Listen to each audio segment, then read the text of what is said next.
When Byron and I did the first album, Meet Me in Gate City, you can tell that it was very heavily inspired by our hometown experiences. Many people know our story from the previous interviews, but the spark notes of it is that both of us had been traveling around the country, pursuing music in different capacities, and in 2021, both of us ended up meeting for the first time at a show in our hometown of Nashua, of all places. There was a hip-hop show that was going on at the spot called Rage Cage. Thirst with the water is spring, blood filled with passion, brain brewing talent, knowledge accessible, it's more than astounding. I had actually booked kind of like a birthday show for me and some friends, and Byron came out to support one of the homies, and so we already had a bunch of mutual friends. So that's how we linked up, and when we finally started putting the pieces together, we knew that something inspired by our hometown was going to be a big part of that storyline. There was a lot of stuff that we still had to figure out when we decided to pursue this project together. Both of us had done music for a long time, but we'd both done it in our own way, and him being a producer and engineer and all that, and me being more focused on like the vocal and that side of things. We both wanted to make sure that we found the right connection and found the right equation, I should say, to really bring this together. And so he moved into the studio that I had, and we proceeded to figure out how to do everything ourselves, from recording to the engineering to the mixing and mastering to the artwork to the manufacturing to the distribution, everything. We just did it all ourselves, and once we had what we were happy with, we knew that we were on the right path. Here it is.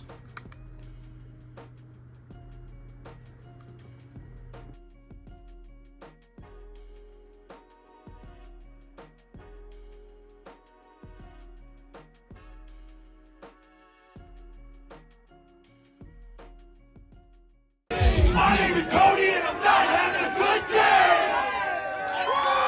Yo, much love, Nashua.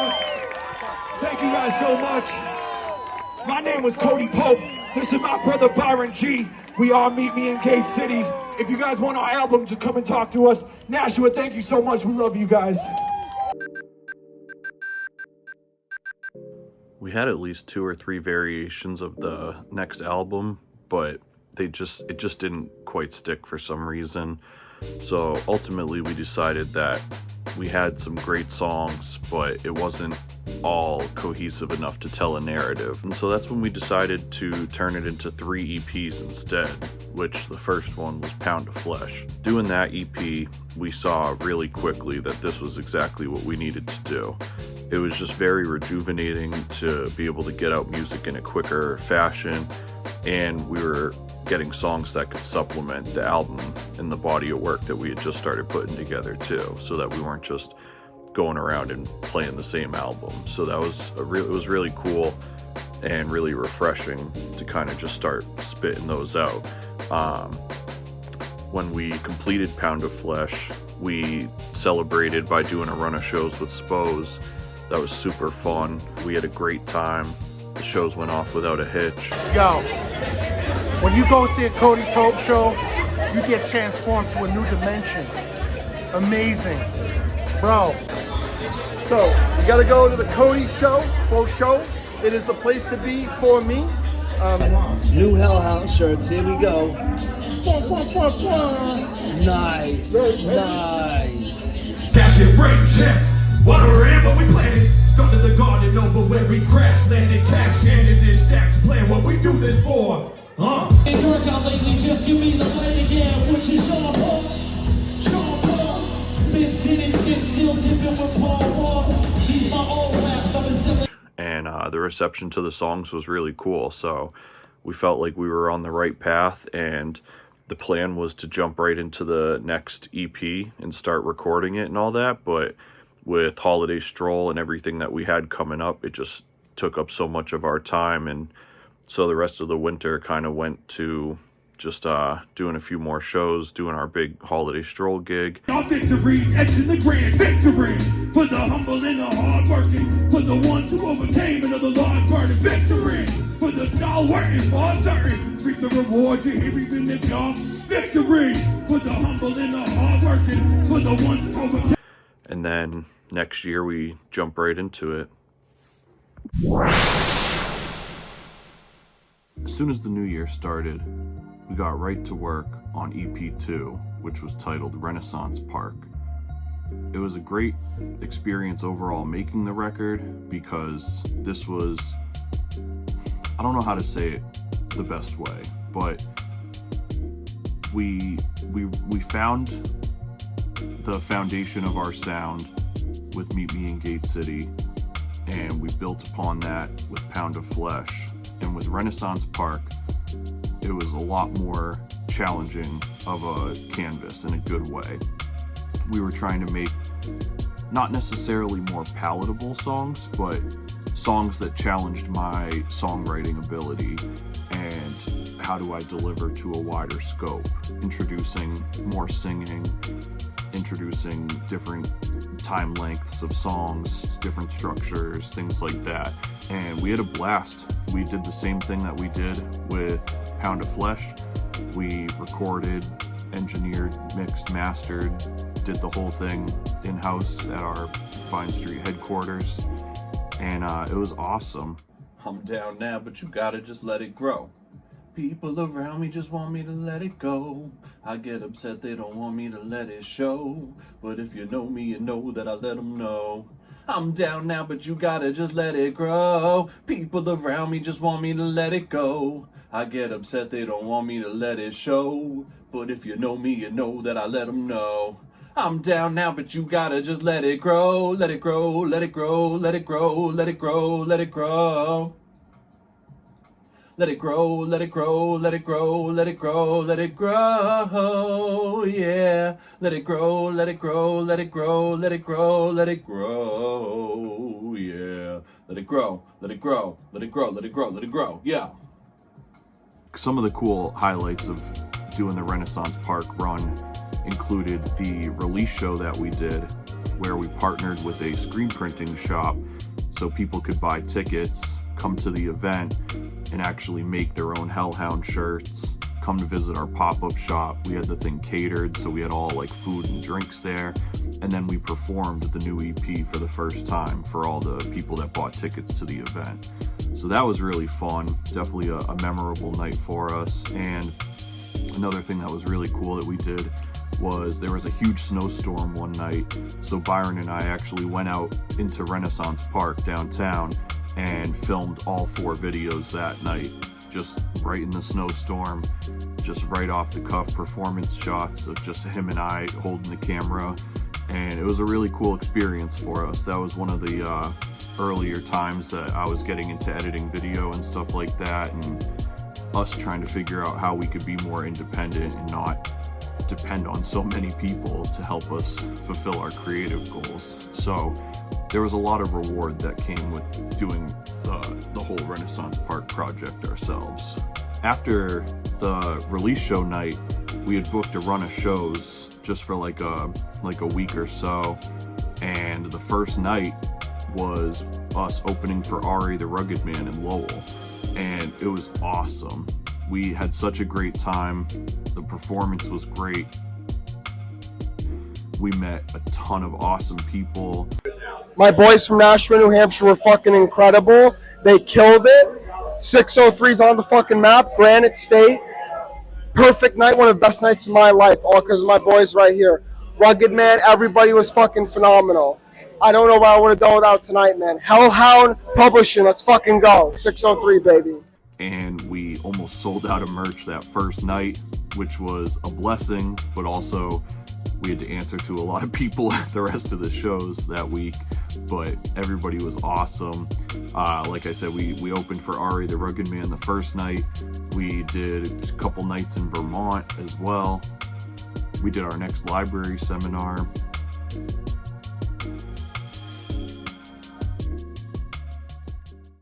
I usually start with either the drums or the melody. And with this one, I started with the melody. It's a chord progression, which is this.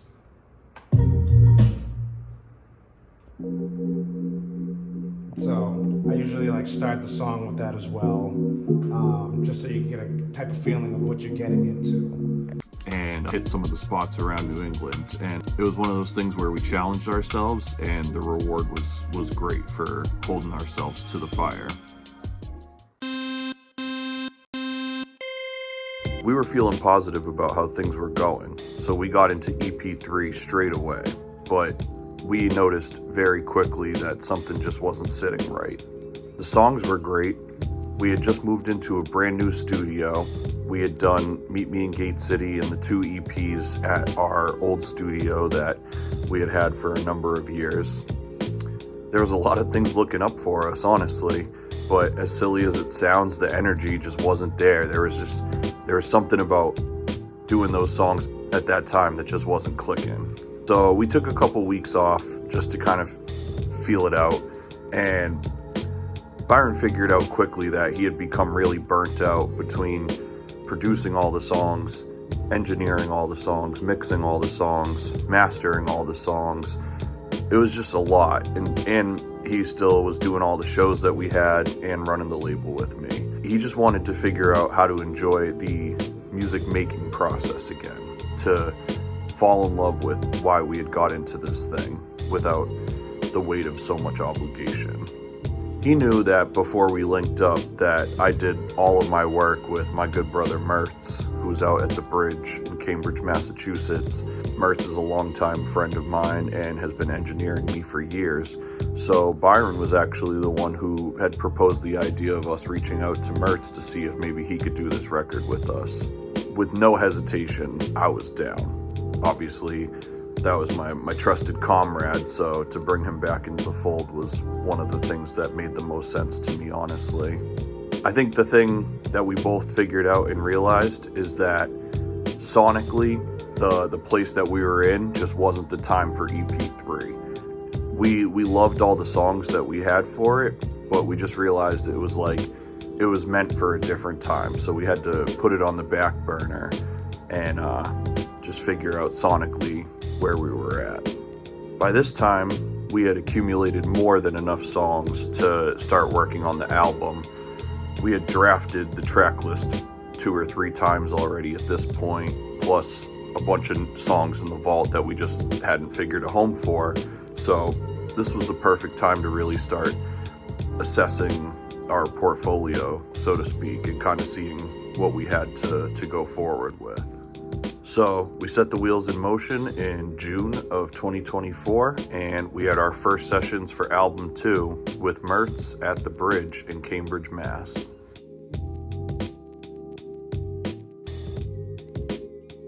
Laces tied tight, we were off and running. Things were going fantastic.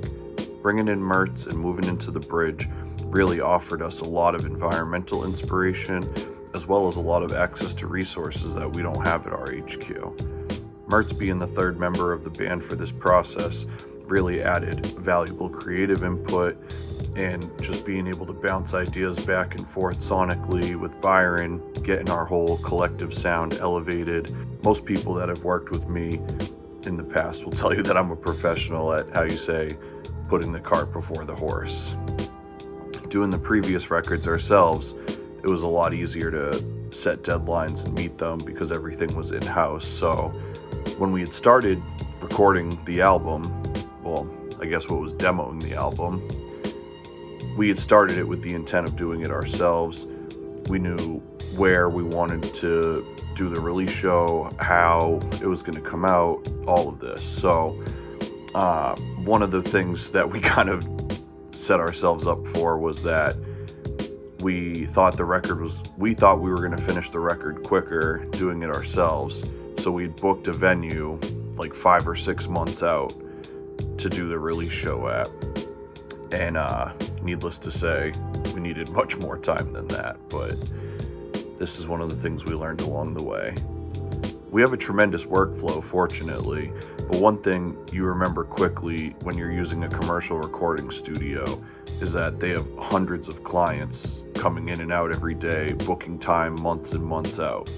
So anytime we got in, we cooked, without a doubt. We all had such great chemistry that we got a lot done every session, no matter what, but as the summer was nearing its end, we knew we were still quite a ways away from getting the masters back. Panic had started to set in a bit, but nevertheless, we kept moving onwards. Everything had been recorded, mixes were sounding great, everything was better and better every time we got something back, so we just had to be patient and keep doing what we could do on our end. It was imperative for us to make the experience of the album release show as immersive as possible to fit how personal the record was, so we called in all the troops to make this show what it could while we were waiting to get the record back. Anytime we book something ourselves, we're constantly trying to figure out what we can do to not only improve on the last thing, but to elevate the entire experience as well. From the day we booked that venue, we started to assemble a team of absolute all-stars that would help us take this event higher than we had done any of our previous events before.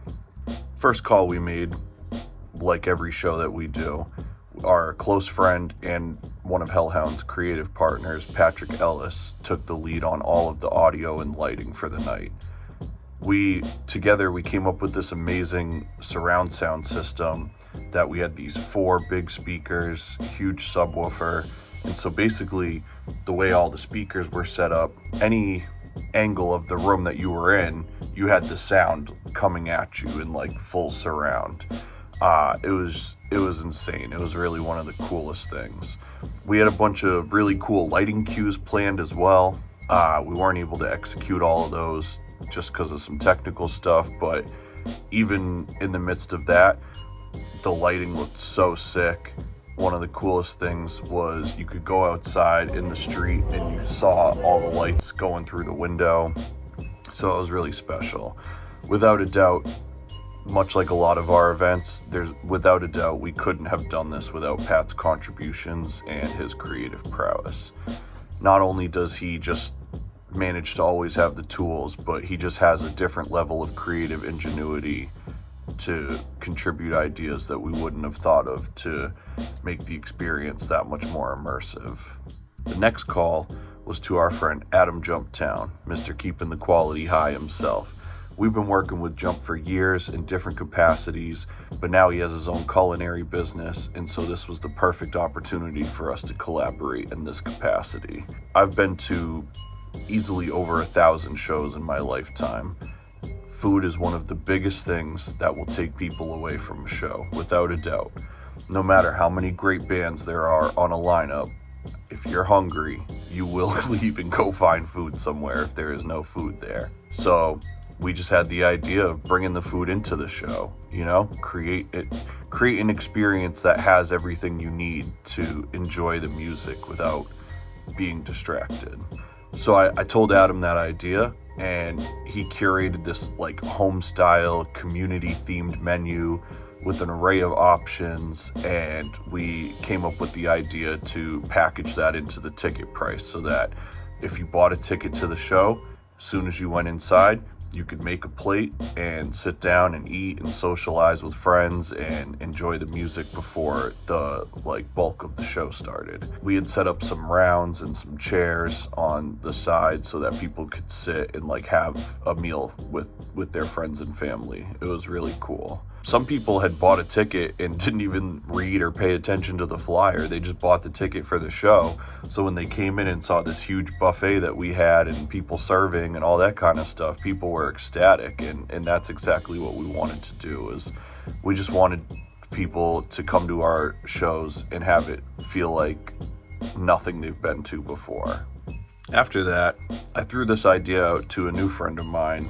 We had just met recently, but he had already trekked dozens of hours in thousands of miles to come to a bunch of our shows throughout the year.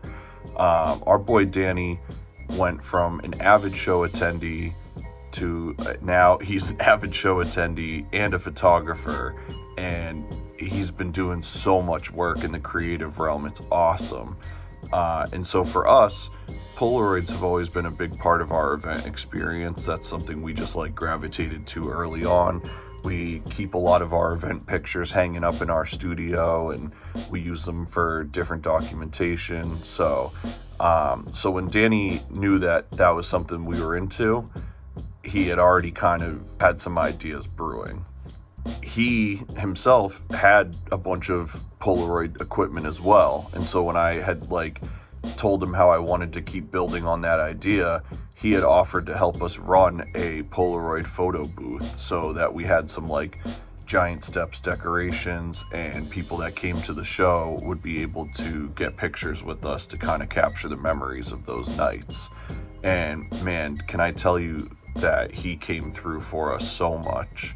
He not only did he help us load in and load out, he ran the Polaroid photo booth all night, but he also had his digital cameras going and captured a bunch of pictures and a bunch of videos. You'll probably see a bunch of that stuff coming up in this chapter of the doc, and I just can't say enough good about him. He's definitely one of the people I'm most grateful for meeting this year. He has been a huge light to so many of us and has been an awesome friend and a valuable contributor to the Hellhound movement already. Now we had all the pieces in place, but the album wasn't done yet. Normally what you would do is you would get your album masters, and then you would make all of these plans and start setting things in motion. But like I had mentioned before, I sorely underestimated our timelines because we were so used to doing everything ourselves that the turnaround time was just a lot different, and I had to reacclimate myself to that. But nevertheless, this is just what we were doing. Mertz was intensively working on the record every moment that there was an opening to get in there and do stuff for us. And so with everybody's hard work, we ended up getting the masters the Monday of the release week. And then we got the show mixes a few days before the show. But nevertheless, everybody came together to make this happen because all the people that were involved contributed so much to the album, to the show, to what we were about to unveil to the public. And so it really just makes me feel so grateful and so honored that we had so many spectacular players in our team to bring this record to life. We just couldn't have done this ourselves, without a doubt. With that said, I'd be lying if there weren't a couple times where I thought about canceling the show or postponing the album release, or maybe just shelving the album for some time, thinking that I was just in the midst of bad luck and I got laid off from my job a week before the album was supposed to come out. So I was just in a really rough place as it was, and thinking that we weren't going to have everything we needed for the show. I was just a mess. But we had put more of ourselves into this music than anything before. We had spent 2 years crafting these songs ever since the last album was done. And the last thing we wanted to do was sell ourselves short by rushing the process. The thing is, though, Hellhound has been built on community, and the people that come and support us aren't your regular hip-hop showgoers. These are people that travel far and wide, people that come from sometimes hundreds of miles away, people that buy tickets months in advance, people that really plan their trips around being a part of the Hellhound experience. And sometimes people will take off work, they'll move plans around or whatever the case may be. And so it was really tough for us to think about canceling this show, especially on such short notice. We just kind of agreed that we were going to have to bite the bullet and do this thing the best that we could and give the people everything that we had. And man, thank goodness that we did, because it turned out to be such a special thing for us and for everybody involved, really. It's everyone's experience to be uplifted and invigorated when they come to this thing that we've been working so hard to put together. We had to find a way to power through and do what we could do to keep our word to all the people that have supported us for so many years now. And truly, while we had been working on this for so long, it was starting to kind of show us that while we had made a lot of giant steps in the years between these albums, we were just getting to the starting line of the steps that we really needed to take. And this was going to be one of those, I don't want to say make or break, but this was going to really be a challenge that tested us to see if we were up to the task of being the pillars of our community that we've built within the Hellhound, within Gate City Hip Hop, within all of these people that we've met and all of these different networks that we've been able to ingratiate ourselves into. Could we really be the people that we set out to be? And luckily, we were able to do that. Thankfully, we had the courage to go forward because it turned out to be an outstanding night. The love and the support was tremendous. Okay, October 12th, they have the album release party in Nashua. But yo, you should show up if anyone listening, man. Well, it's they're great people. This album by Cody, for sure. This album. So we went to the album release listening party. This album by Cody. I'm just. It's fire, man. Anybody it's fire, that has or has not heard of him before should hear of him now. Yeah, well, let's definitely. tell them, man. Giant Steps in the Gate City. It's starring Cody Pope and Byron G. And also coming in there, we got Graphic Melee. Yep. Even Though. Trip Seat. 8 Bizza. Yeah. You know, you can get those tickets early right now, $15 pre-sale. That also includes food. Yo, and you know what? Y'all Cody hear Pope, that? You get free food when you buy a ticket. And it's pre-sale, good. Jumptown. No, that's what I heard, bro. Like, Byron's like, you need to get the pre-sale ticket for the food. He's like, you're gonna die. I was like, all right, I got it. I got an exclusive for Cody Pope right now. Cody, it is my anniversary weekend, but I'm going to see you. Yo, celebrity in the house. Because that's what matters. You know, my wife's like, you go see, you go support, man. Getting to perform the album front to back was such a cool experience. It was very overwhelming at times. I definitely got really emotional during the show, just like hearing myself and Byron bringing these songs to life and having the audience there for the first time after just having spent so much of ourselves putting this together. This thing really set a tone for what we want to do in 2025, and I seriously can't thank everybody enough that contributed to this, everybody that was excited and pre-ordered the album, everybody that bought the CD, everybody that bought a ticket to the show, everybody that's shared the videos and the teasers and all of these things all of these were little pieces that helped get us to the starting line of where we're trying to be. And that night was one of the best celebrations I could have ever imagined, and all the people that were there just made it that much more worthwhile. In the first chapter of this story, the two who met in Gate City carved out a key to the future. Since then, they have been on a tremendous journey, overcoming obstacles and earning accolades. Today, we use the next chapter of the story to share the strides they've made thus far in what we call Giant Steps in Gate City. I'm out there in a different type of matrix, trying to progress while always going back to basics. Face it, placed with complacent peers. Wildest dreams stopped by childish fears. My nightmare might scare many who might dare go right there between the lines of right and there. Sight is rare, compass of heart in flight's midair. Trepidation of plight fair, but risk is the light bear. If life is valuable, then taking risk is meaningless. Attitude malleable, so what I spit I'm meaningless. Happy for you if you found a way to settle down, but I still hop in the car and smash the pedal down. Still swallowed by not seeing what I got. Infatuated with the life of doing what I want. Risking happiness to turn my life into a haunt. One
This is not that.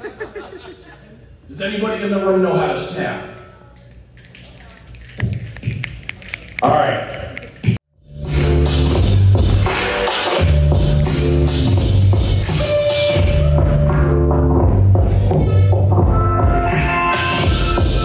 Elevated to the gallows like a miles in France. Life be getting differently 2 miles a day. Might have 1,000 yards stare or a mile in trance. Life can be so short, you're running miles of pairs. Don't care for people, but I smile, cause why not? This life is the only one that I know that I got all this third eye jazz.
Some days I wake up and I wish I hadn't.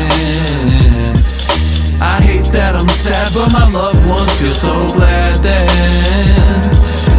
Easily tripping, don't know why I'm so mad, man. Got a lot to be grateful for, even when I'm down bad, man. Some days I wake up and I wish I hadn't. I hate that I'm sad, but my loved ones feel so glad then. Easily tripping, don't know why I'm so mad, man. Got a lot to be grateful for, even when I'm down bad, man. Wake up in my brain already, feeling dark. Hit the couch already, chase a spark.